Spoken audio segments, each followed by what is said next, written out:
America wants. Because right now their only excuse to not doing it is good order and discipline. That's the only thing they can come up with. They too are at a standstill for, well, we don't want it taken out of the chain of command because of good order and discipline. That's all you got? You know, really? So what we're saying is, America, instead of just veterans and military telling these guys this isn't okay, can you please tell them too that, just like you said earlier, who would want one person in charge as judge, jury, and executioner when in civilian society you have all these different avenues for redress, including suing your employer if you do get sexually harassed on the job, which cannot be done in the military because you can't sue the government. Right.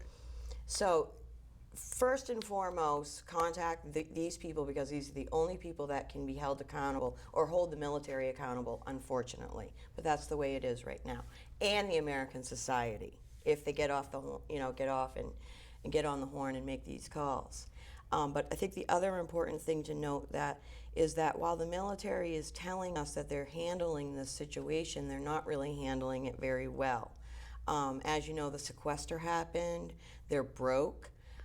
They're spending billions of dollars on military sexual assault programs and supposed prosecution, but the numbers are showing that it's not working. So why should the American taxpayers be spending all this money when in fact it's not working? I mean, it's right there. You hit a nerve with me right there, you know what I mean? Right there. Why are we going to spend money on a program that's not working? You can applaud the efforts, but right. Results, we're a result-based society, right? Capitalism is all about.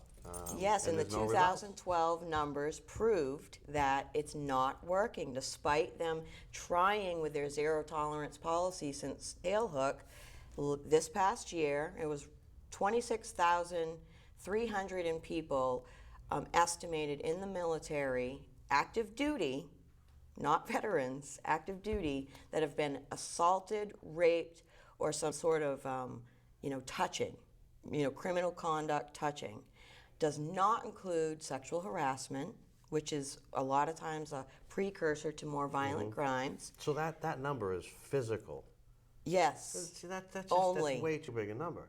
I mean, it's way too big a number. And then of those 26,300 people, only 3,374 reported.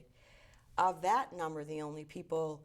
The reason that the other people didn't report was Senator Gillibrand just found out that the reason they didn't report was due to retaliation. 62% of them reported that they did not report because they were afraid of what their commander would do to them with ending their career with a stroke of a pen. I mean, 460 of them declined any action at all. That's it. They're not going to do anything. Not even going to look into it. Those are the ones we know about. True. There's some that will come to them and they don't even get past the door. Oh, it's unbelievable. It is. It's unbelievable. Judy, anything you want to add before we end here? 1% of the population of the United States volunteers to join the military. And this is what is happening to so many that have volunteered. And many joined, such as I did at 17, expecting the rules to be there, and they're not. Right. Your children who are thinking about the military, I mean, it's not, oh, it's going to be my son, I don't have to worry about him. You do. And we need to address this to our people, because when these predators are discharged, many times they even get honorable discharges. And they're back with us. In your community. They're with us, yes. folks. And they're not going to stop. This is where they are. They come back to Stoughton, Brockton, Canton. This is where they live. Yes. We just can't simply allow that to happen. So I know that through the programs and things, you brought a friend with you today. I did. And I know that we want to get this friend of yours on the air. So we don't have anyone locked under the table, but we have. We're all looking under the table here. Tell us about this wonderful animal that we have here. If we can get a shot of him on there, I think they can get in on him. This is Onyx. And Onyx is a service dog that I have for the diagnosed post-traumatic stress disorder that I was given.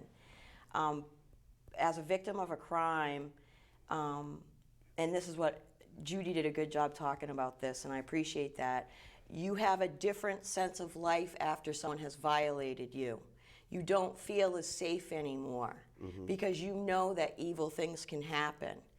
And in order to kind of overcome the stress, the anxiety, the depression, and all the things, the fear and all those kinds of things, they have service dogs now to help us to feel like we have a battle buddy that's got our back. So this dog makes it possible for me to go out into society without having to take a pill.